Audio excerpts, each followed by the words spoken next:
Welcome to another edition of Northern Heat. My name is Bob Lennon, president of ThermalWood Canada, host for the show. Today, our special guest is Barry Pope. How are you doing, Barry? I'm good, thank you. So, Barry, this is our second run at getting this interview done correctly. We had a bit of technical difficulty last time because we were actually in Toronto at the building show, and you had ThermalWood Canada and a few other companies from New Brunswick with you up there and walking around the show and talking, and we shared the booth together and met some people. So let's see if we can kind of recap the same questions, and then we'll film the same thing as we had in the background. See if it, no, we're not going to do that. But let's go back into some of those questions. So I'd like tell us a little bit about yourself, and then who you work for. Sure. Well, again, thanks for having me. So yeah, my name is Barry Pope. I am with Opportunities New Brunswick. We're the main economic development agency for the province, supporting all of our companies that are exporting something, whether again it's a service or a physical product. I've been with ONB now 10 years. I situate on the export team. I've been on this team for the last 2 years. And so there's a lot of different teams at ONB. I happen to sit on the export team, and our mandate is to simply work with all of our exporters, help them grow, help them identify new markets. It's more open-ended questions when we're talking to our companies like yourself, just to say, what are your challenges? And then how can we help you from there? So let's talk about one of the exercises that happened, and was this building show. So how do that as an example, how do you build that? What, to ONB, what does that mean for you? Yeah. So ultimately, what we're doing is helping our companies go into market, right? And in some cases, Bob, you go into market, generally speaking, what the trade shows are. You've been around, you visit them. And so what we do, because we work with companies at various stages of maturity, we engage with them directly. I like to think that we're very proactive in that sense. I personally look after the building and infrastructure sector. And as such, I have my portfolio of clients. So what I do is, if I say the building show in Toronto, we actually have never been there. Some of the events that we go to around the world, more so North America, we go annually, and we are always recruiting for that. But when we're looking to identify any new stuff because of market diversification purposes, for example, well, we just simply reach out to you, right? And I think that's what we did in your case. We reached out to say, hey, this is what I'm looking to do. Are you interested? So imagine me having that same conversation with another 40 or 50 people. And so if I can get some critical mass, I can get at least like 4 or 5 companies, let's go. We go together. We more or less share the booth. And what we're really doing is we're sharing that load in terms of expense, responsibility, time to get it organized. And that is kind of what we do. One of the things I should say that we do in a nutshell. But in addition to that, too, you had somebody that was organizing business to business meetings. Yeah. Well, whenever we go into market, we'll organize the booth. We'll get you the passes. We'll try to organize things that are on the ground so that when you arrive, there's no headaches and you can hit the ground running with your objectives.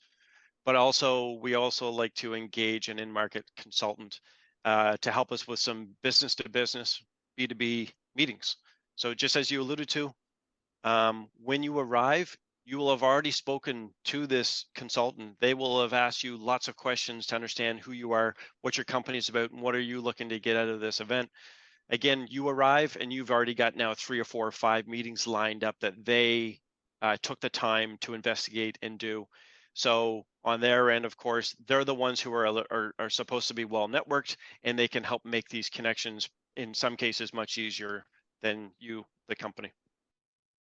As a whole through that is that your focus, but there's other people inside ONB that have different focuses. It could be food and beverage, it could be different things, but it's really looking at the export market, correct? That's right. Exactly. 100% export. But I will say that we also work with a lot of companies that are selling in Canada, or perhaps it's only that they're selling in our own province or the Maritimes. And of course, yes, we're celebrating export and new export relationships and partnerships, but we're also fostering those younger companies, um, or maybe they're not younger, but they just haven't had the need or felt the need to be selling outside of their own local area because they're busy enough.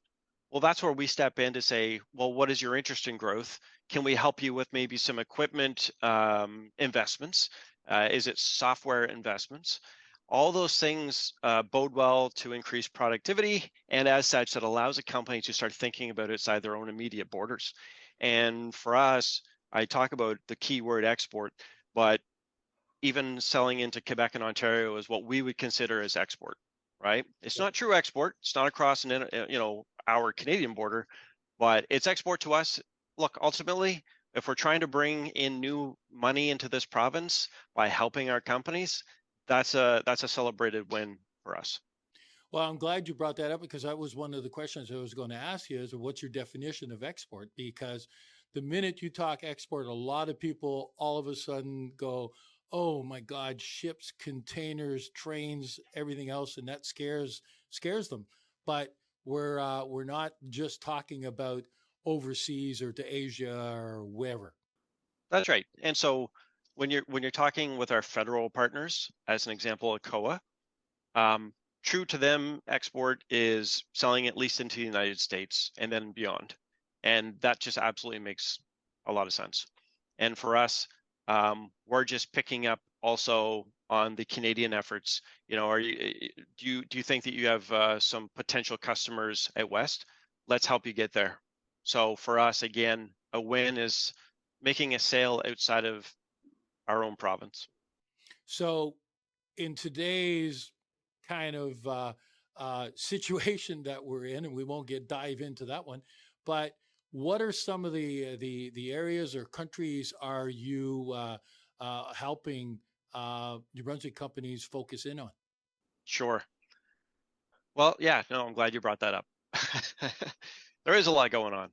And I think what's the number or the statistic? 80% of our, sales on average is to the United States. And so look, we're here now to help our companies diversify.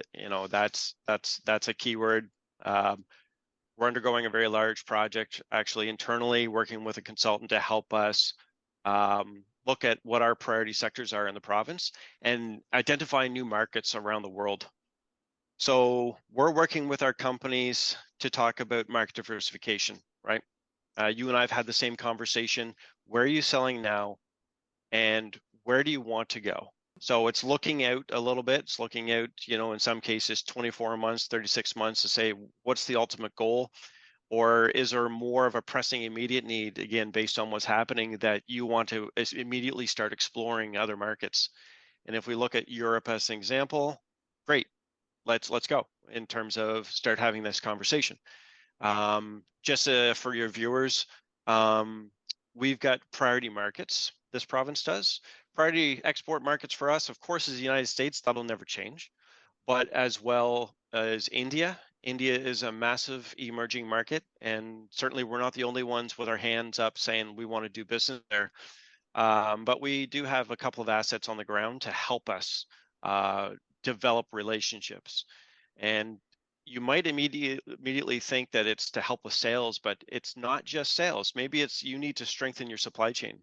Maybe it's a company that's always bought their metal from China, but we can leverage our relationships there to see this company who's looking for a plan B, and let's explore what's available for sourcing pipe, for example, out of India. So look, it's a big market, and it's a big focus for us, as well as France. France being obviously a French market, we're a bilingual province.